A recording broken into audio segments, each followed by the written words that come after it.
Namaste and good morning, everyone. Let's start our Wednesday class with some prayers. Om Guru Brahma, Guru Vishnu, Guru Devo Maheshwara, Guru Sakshat, Parbrahma Tasmai Shri Guruve Namaha. Om Bhu Bhava Swaha, Tatsavitra Varenayam, Bhargo Devasya Dhimahi, Diyo Yo Naha Prachodayat, Asto Ma Satyamya. तमसो मा ज्योतिर्गम्य मृत्योर्मा अमृतं गम्य ओम सहनावतु सहनौ भुनक्तु सवीर्यं करवावहै तेजस्विनावधीतमस्तु मा विद्विषावहै ओम शांति शांति शांति.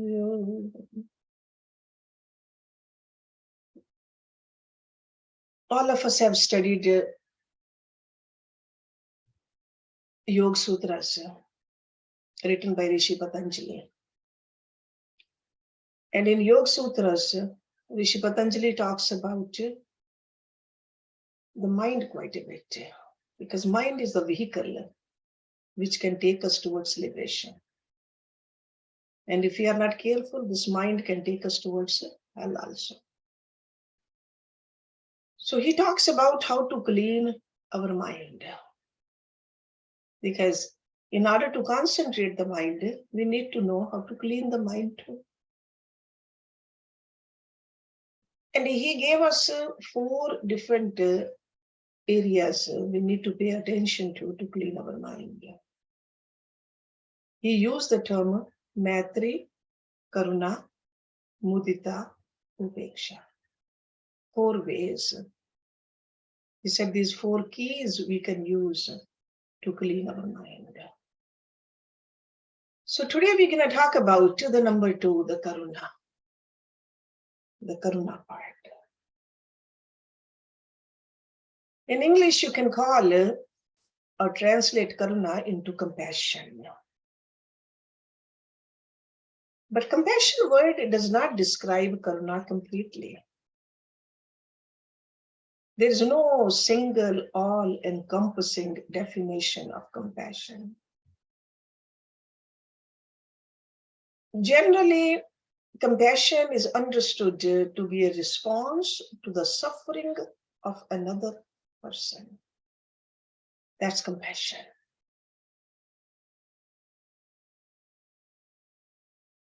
And the kind of a suffering we are responding to could be a variety of things, which can range from physical, emotional, or mental pain. It can be brought on by anything from disease to injury to a general dissatisfaction with life. And the cause of the discomfort may come from external or interpersonal events. And it could be real or even imagined. But in any case, it is our care or concern for the person suffering that is considered compassion. So that's how we can define compassion, when we show concern to another person who is suffering. What are different types of compassions? As I said earlier, there could be many interpretations of compassion, focusing on different aspects of our response to the suffering one. So one way to categorize different types of compassion is by varying focus of our response, including our feelings, actions, concerns, and even intentions. Empathic compassion is one way we can define compassion or classify compassion. When we are focusing on the feelings of emotions experienced by the person who is suffering, so we show empathy. Or there could be action compassion, when we are focusing on the actions, so that we can make an attempt to relieve the person from a physical and emotional pain. So that means we can do something for the person. Somebody is hurting, take that person to the hospital, to the doctor, or massage the person. Either do it yourself or even take the person. So some actions are involved. That's also compassion. Another way is showing some concern for the person who's suffering, genuine concern. So emphasizing the compassionate person's motivation to alleviate the suffering. So you really have a genuine desire, urge, or feeling. You show the concern. Then there's another kind of a compassion, which is called aspirational compassion. This kind of a compassion is more cognitive than emotional. It's a aspiration or intentional. This is more like when somebody gives you a certain insights based upon the scriptures. The scriptures are saying it. So we get inspired. Compassion can also be distinguished by immediacy of response. Responding to the current or future anticipated suffering of someone. First one is called proximal compassion. That means compassion to alleviate suffering, which is a person is feeling right now.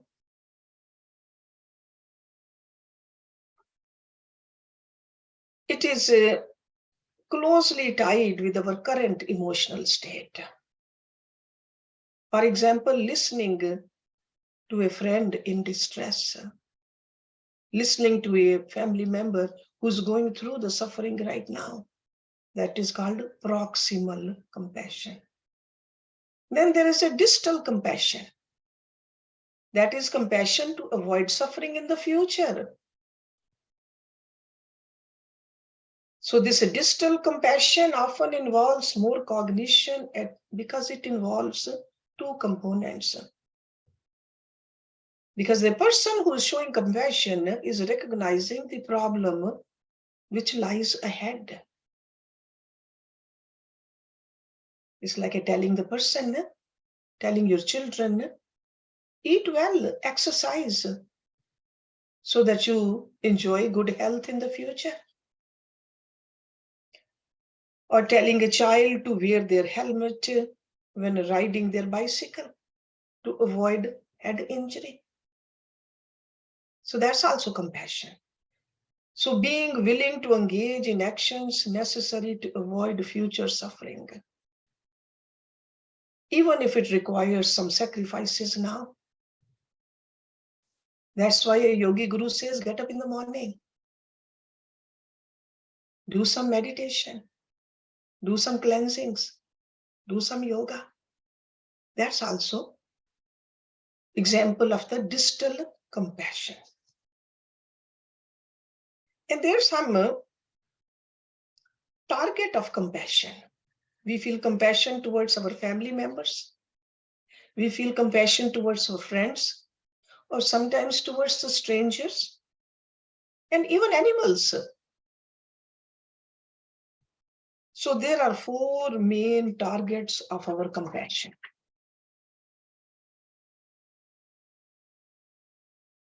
The question is compassion just an emotion?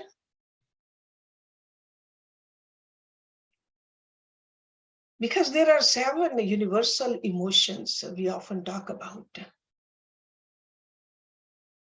And those 7 universal emotions, I'm sure you're familiar with: happiness, surprise, contempt, sadness, fear, disgust, and anger.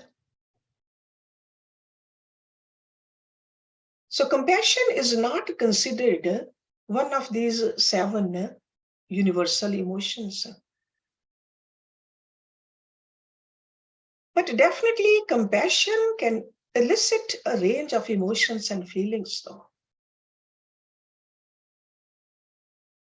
That's why compassion or compassionate actions, they feel good. Being compassionate often elicits happiness. Feels good to be helpful and be thanked. Even watching others engage in a compassionate action can also make us feel good. To describe this pleasurable feeling of helping others, some psychologists, they have called it compassion joy. So joy which arises from compassion. So there is a familial compassion. Familial compassion means compassion we have for a family member who's suffering. And it is not a one-time event. It is an enduring feature. We have that for our children, grandchildren, or other siblings. Sometimes it's not evident, but it is ready to be called up when there is a suffering involved. Or even when there's a threat of suffering, or an anticipation of future suffering of offspring. Like the emotions, it's universal to the species. So permanently in place, and like the emotions, it can be observed not just only in human beings, in other species also. There are exceptions, parents who do not experience familial compassion, and various explanations of why or when this occurs, but majority of the parents do feel this familial compassion. Then the second category is familiar compassion. Compassion for people who have some form of relationship with them. Normally, when the relationship is closer, the more acknowledged interdependence, the greater likelihood that familiar compassion will be felt. Okay, it's like a compassion towards our friends, our neighbors, because we are familiar to them and we can feel compassion towards their suffering. But human compassion is not just only for the family and the familiar people, it can be towards the strangers also. That's called a stranger compassion. Compassion for people we don't know. So unlike a familial and familiar compassion, stranger compassion is not universal to our species or to any other species. It varies in the scope of those towards whom it is felt. Sometimes we might feel more compassion towards the same gender, or the people belonging to the same race, or the same nation. So stranger compassion varies in this centrality or degree to which that concern is felt.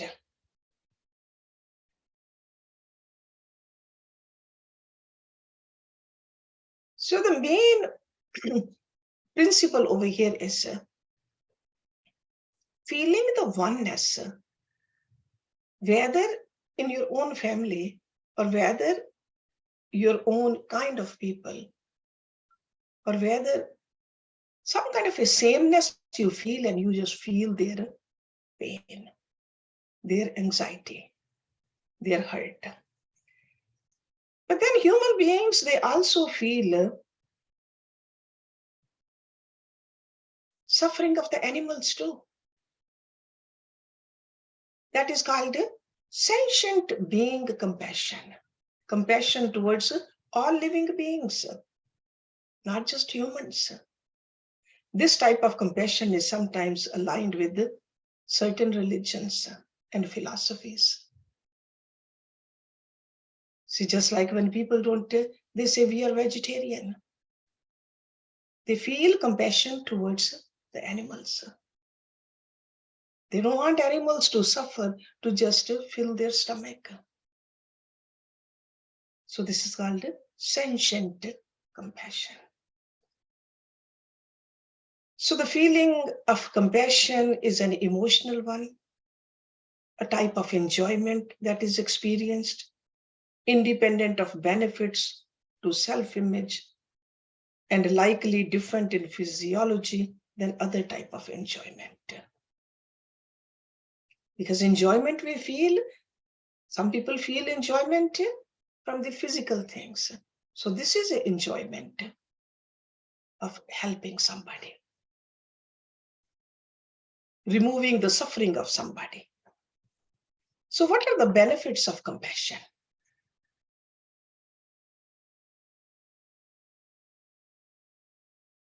Some religious leaders, they believe that unbiased compassion must be carried out in a manner that is detached from the selfish motivation. So that means this compassion can be rajasic or tamasic or even sattvic.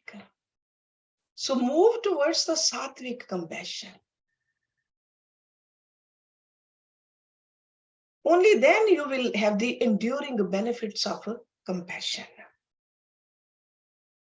So whether or not an action may be considered truly compassionate, if it is also in some way self-serving, then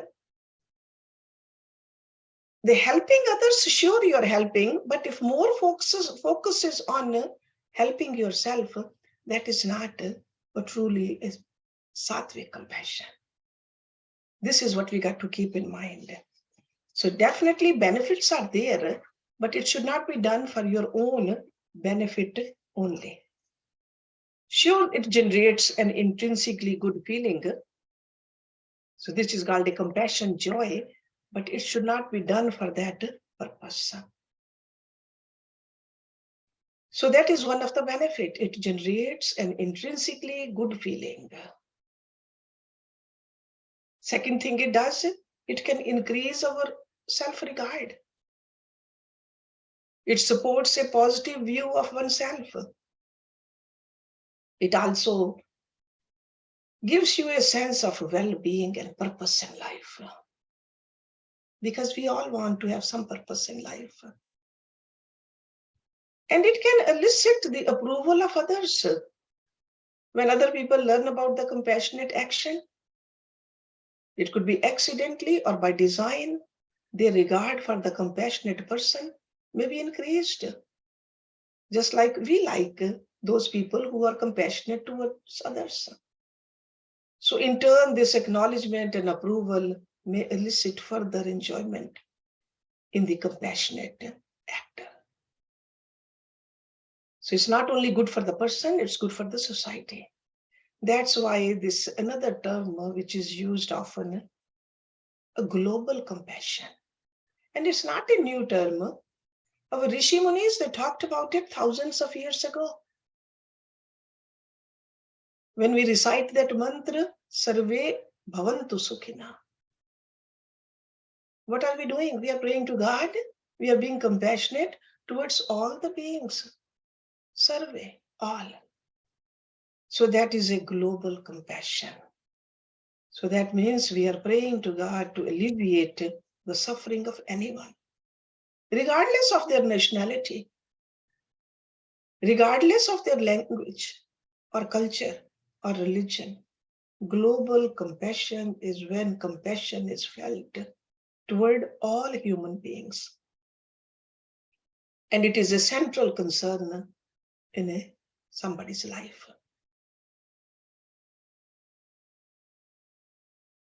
So we should make an effort to move towards this global compassion also. But how do we do it? That is the next question. Because obviously there are benefits and benefits. No matter how we look at it, compassionate person has a lot of benefits, personal benefits also, and more than personal benefits also. So why not do it? But how do we do it? How can we really show this compassion in everyday life?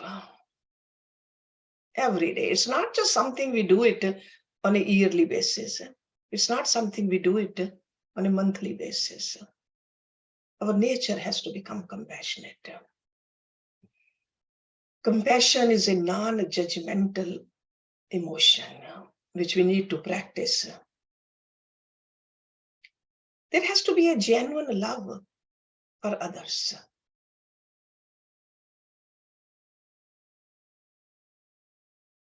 I have written over here 8 ways we can positively impact someone's day using skills like empathy, patience, and understanding. Number 1, be considerate. Be equally considerate to friends, family, and strangers. Okay? Because we deal with all of them. We deal with the family, we deal with the friends, we deal with the strangers also. On the road, the marketplace, in the parties, strangers we meet. Listen fully without judgment. Because when we judge others, we are not being compassionate. Without judgment.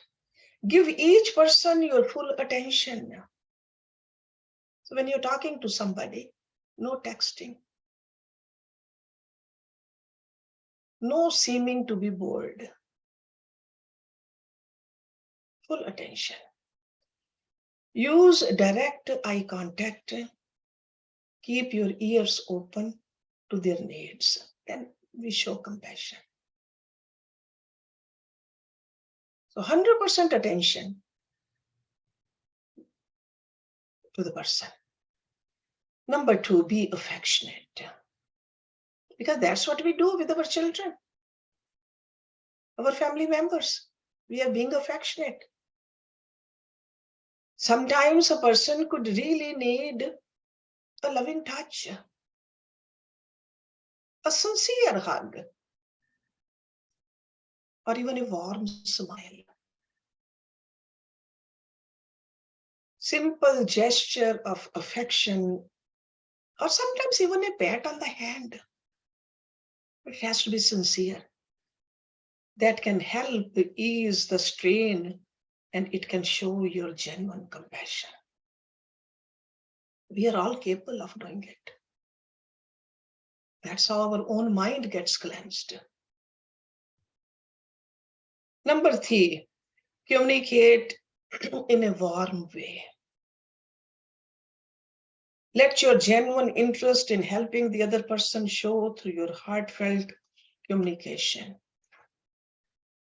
You can really make a world of difference by simply listening and talking in a warm, patient manner.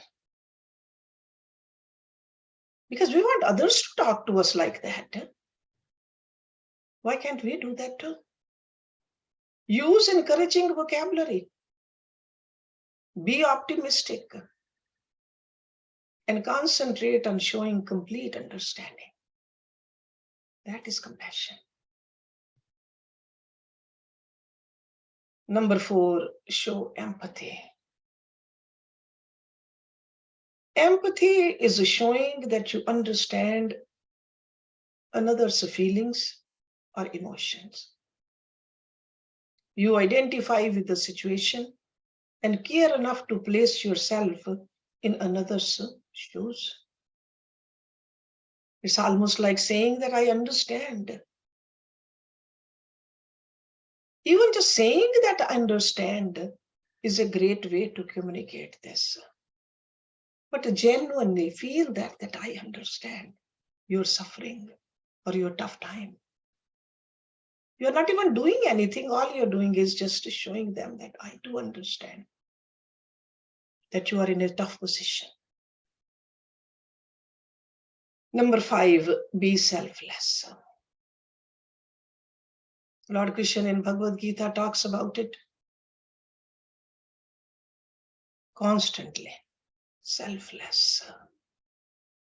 We are not even yogis without being selfless. To help someone else, you have to take your own needs out of the equation. Never think that what will you get out of it. Then it's a business deal. Compassion is when you are not part of the equation. Put your focus and energy on the other person. Be selfless and limit any distractions or personal goals as long as you are committed to the needs of the other. You could be helping through actions, you can use that, but you could be praying for somebody, or you could be talking to somebody, you could be taking someone somewhere, so many different ways, but put only the other person ahead of you. You are not part of the equation. Only then it is compassion. Number 6, practice acts of kindness. Go out of your way to be kind. You can treat someone to small things like a new book. Give it to them. Or sometimes even a cup of coffee. Or just a laugh to brighten even the toughest of days. Sometimes you can volunteer. Run errands also for someone who cannot get out of the house. So anyone with a lot of weight on their shoulders, this act of kindness goes a long way. Next one is, because if somebody is in the other nation, in the other town, we can at least send a meaningful message. That's also part of compassion. So easy to send messages these days, but to do it genuinely though. Not just for the sake of doing it. Put your own energy into it. Send a compassionate feeling with a simple text message to someone you care about.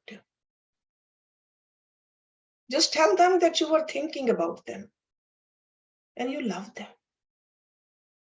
A simple way to show that they matter to you.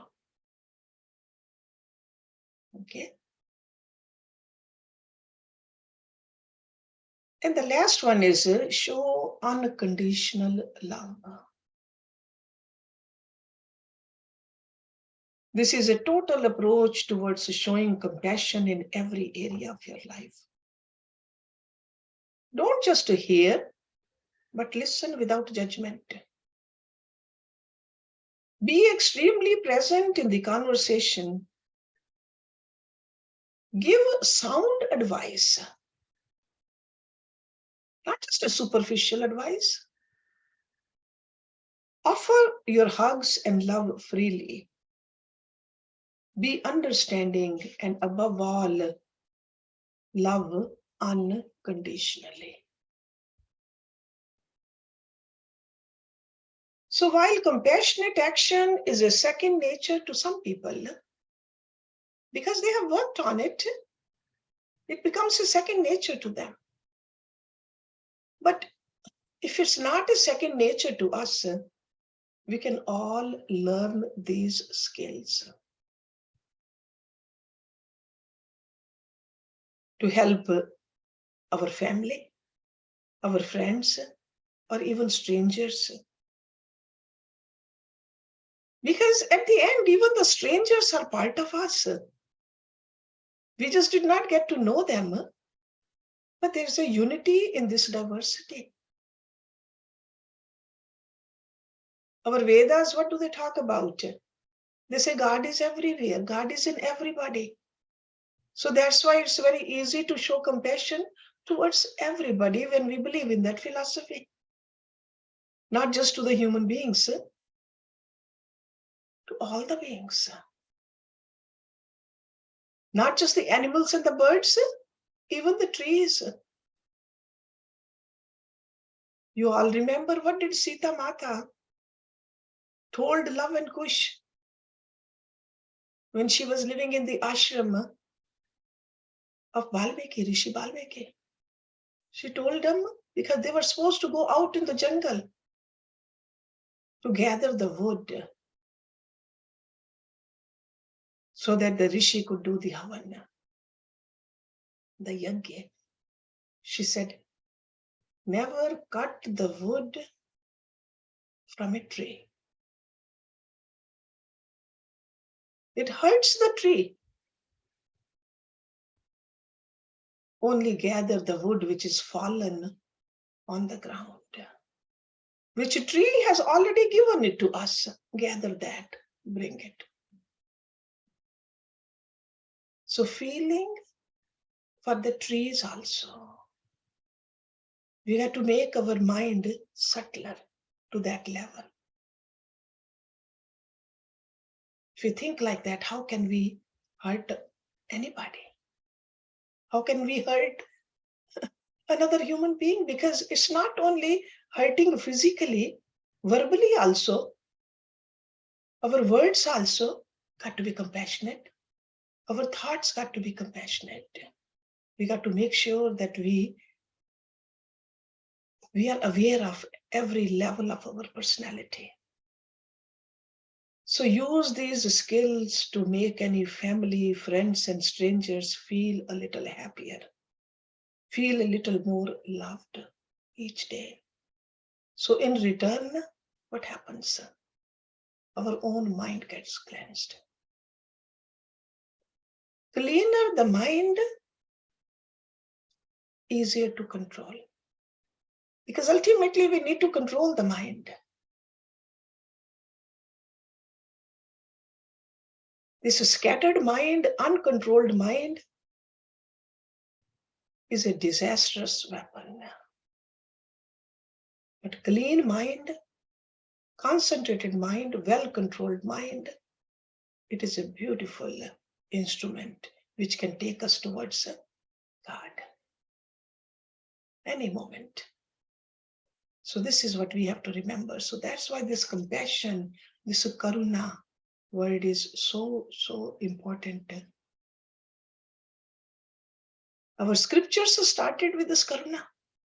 Ramayana, Valmiki's Ramayana started with this karuna. When he saw those two birds, they got killed with the arrow of that Nishad, that hunter. And Rishi Valmiki, because of that, the whole Ramayana was created. Karuna. And you can see that what can happen to us if we follow all this, the different ways to keep our mind clean, to bring this compassion, and not just once in a while, have to make it our second nature. Whatever is in front of us, whoever is there, show compassion. Because at the end, we got to remember what our goal is. And we can attain that goal of life if we follow these qualities. And even when you look at the characteristics of a dharma, this compassion is part of it. Compassion. So without this quality, there can never be any progress. So that's why I chose this very simple topic today, so that we can pay attention, judge ourselves. Am I becoming more compassionate than before? Or not? That's what we have to see. Judge ourselves. Let's end it here. Om Purnamada Purnamidam Purnat Purnamudachyate Purnasya Purnamadaya Purnameva Vishishyate. Om Shanti Shanti Shanti Om. Thank you very much.